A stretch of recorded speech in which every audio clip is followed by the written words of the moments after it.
2" in diameter, and this is the big one that's the 2" in diameter. I'll cut this and I'll cut this. Okay, so let me show you how to cut this small one. Just put it, after you've measured your pipe, you put it in where you measured it, make a mark, and then you start bringing this forward. You'll see how it cuts it.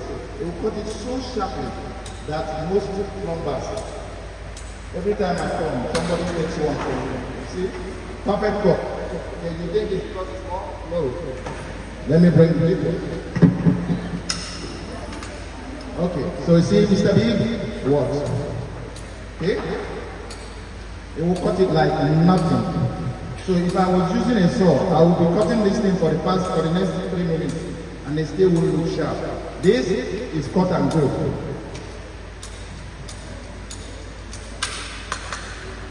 You have, so it has nothing to do with the size. This is what does it. So from cutting the pipes, there are other things to do with pipes.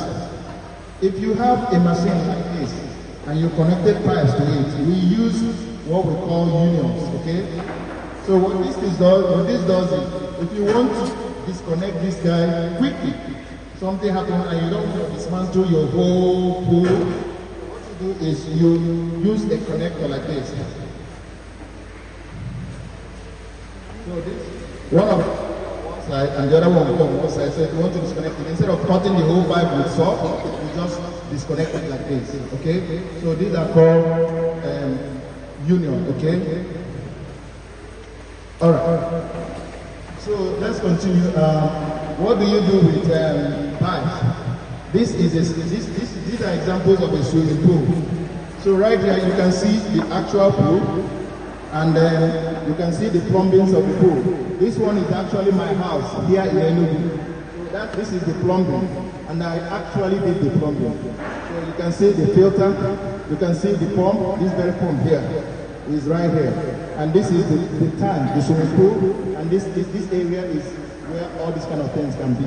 Let's go to the next slide.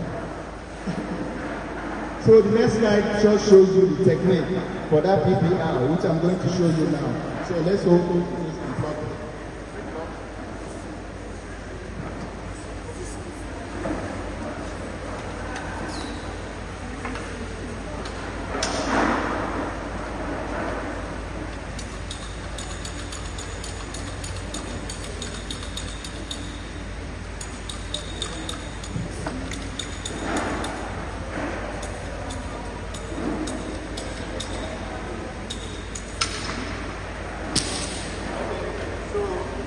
So what they are saying, how to do the PPR is you measure the length that you need, you use that and you cut it. And after cutting it, you now go to the machine.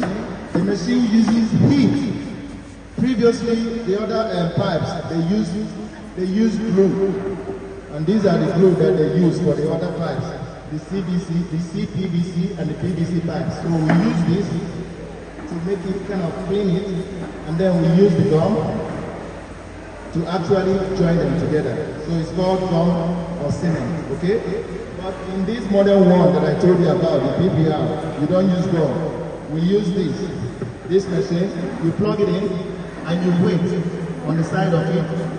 It's saying the temperature, so the temperature will go up, and then the green light will come on, which I think it has now. So let me try. So what you do is, this is the one that the pipe goes into, and this is the pipe itself. So I'm trying to put these two together. Okay? So I'm trying to put them together. Alright, so let's try.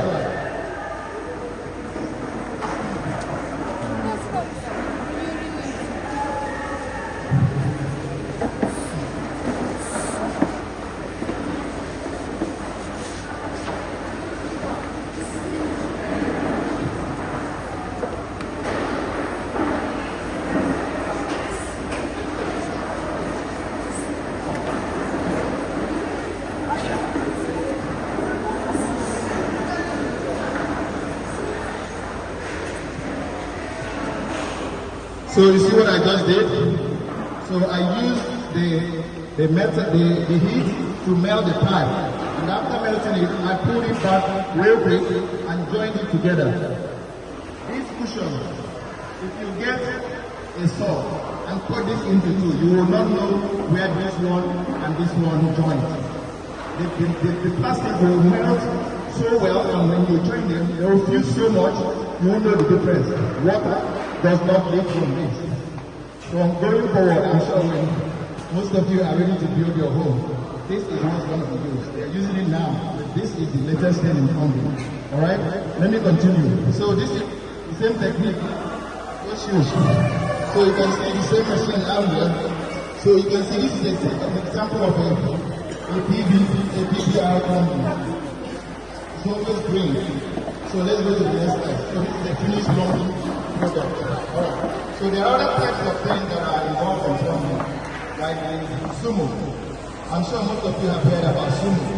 If you dig a borehole in the village, there's something that they put inside and drop it all the way down. It helps to pull water out.